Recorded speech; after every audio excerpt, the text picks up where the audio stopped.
21 жастағы Жаклин Дюран иттерді өте қатты жақсы көретін.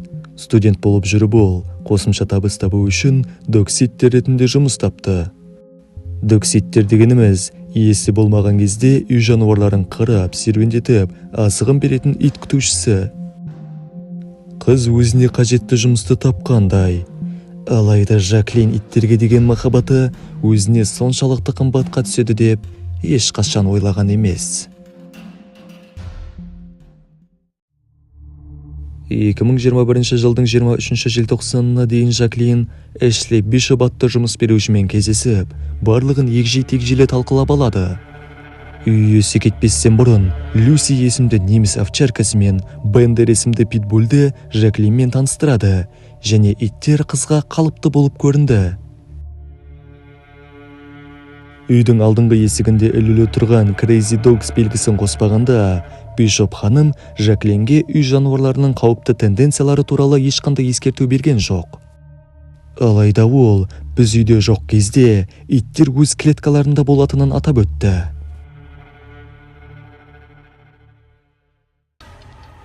Екі 2021 жылдың 23 желтоқсаны, алғашқы жұмыс күні.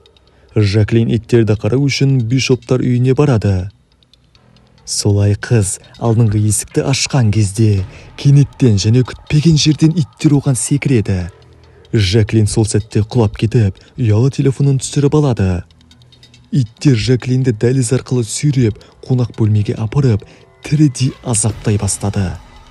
Иттердің қатыгез және қанішер болғаны соншалық, олар қыздың екі құлағын, мұрнын және ернін жұлып алып, бетінің көп бөлігін жаралап тастайды. Шабуыл үйдің табалдырығында болғандықтан, алдыңғы есік ашық күйінде қалды. Бұл дегеніміз, күзет табалының қосылуына әкеліп соғып, көп ұзамай үйге полиция келді. Онда оларды аузы басы қан иттер қарсы алды, және ішке кіруге ешқандай мүмкіндік берген жоқ. Міне дәл осы уақытта Жаклин көмек сұрап айқайлайды. Қызметкерлерге үйге кіру үшін 37 минут уақыт кетті. Неліктен полицейлер Жаклинді құтқару үшін иттерді атып тастамады деген сұраққа, олар қыздың аяғын ғана көргендерін және жарақаттың дәрежесін бірден түсінбегендерін айтты. Ақырында жедел жәрдем қызметкерлері ішке кіріп, қызды әрең дегенде тірі алып қалды. Ол солай дереу ауруханаға жеткізілді. Онда оған 7 сағаттық шұғыл операция жасалды. Иттер 800-ден астам тіс іздерін қалдырған. Жұмсақ бет тіндерін сүйекке дейін жыртып, қыздың 30% қан жоғалтуына әкелді. Тек Жаклиннің бақытына орай ұйқы артериясына ештеңе болмапты. Жаклин бірнеше рет реанимацияға ұшырады, және ол бір апта бойы медициналық комаға түсті. 2 айдан кейін қыз ауруханадан шығарылды, бірақ алған жарақаттары оның келбетін түбегейлі өзгертті.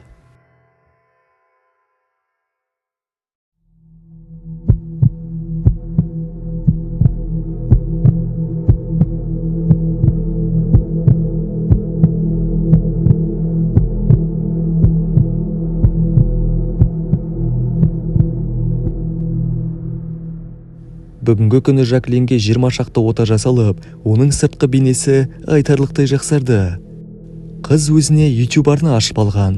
Онда ол үнемі операциялар мен қалпына келтіру процесі туралы сөйлесетін бейнелерді жүктейді. Көп адамдар Жаклинге қолдау көрсетеді. Алайда ерекше назарды оның жігітіне аудару керек. Ол қандай жағдай болмасын, онымен әлі күнге дейін бірге болып келеді. Неліктен бұл трагедия күні иттер өз торларында емес, үйде еркін жүргені түсініксіз деп үй иелері хабарлайды. Жаклин есікті ашқанда, иттер оны қаскүнем деп қателесіп, азаптаған секілді. Бір қызығы, есікте қабаған иттер, есікті қақпаңыз, қоңырауды пайдаланбаңыз, оның орнына бізге қоңырау шалыңыз, немесе мәтіндік хабарлама жіберіңіз деген белгі ілулі тұрды. Эшли Бишоптың сөзінше, иттер осы уақытқа дейін ешқандай агрессия белгілерін көрсетпеген. Have you had any problems with dogs? Zero. No history of violence, none. Алайда есіктің тақтайшасындағы жазу жануарлардың ешқашан отбасы мүшелеріне агрессивті әрекет етпегенін, бірақ үйге бейтаныс адамдар кірген кезде басқаша әрекет ететінін көрсетеді. Осы оқиғадан кейін қызға шабуыл жасаған иттер жануарларды бақылау қызметіне тапсырылды. Содан кейін судья аналықты эвтанизациялауды бұйырды. Жаклин Бишоптар отбасына қарсы $1 миллион астам ақша өндіру үшін сотқа жүгінді, және сот процесі әлі күнге дейін аяқталған жоқ. Осымен видеомыз аяқталды. Достар, еңбегіміз үшін видеоға лайк басып арнаға тіркеліп кетейік, және комментке өз ойларыңызды жазуды ұмытпаңыздар.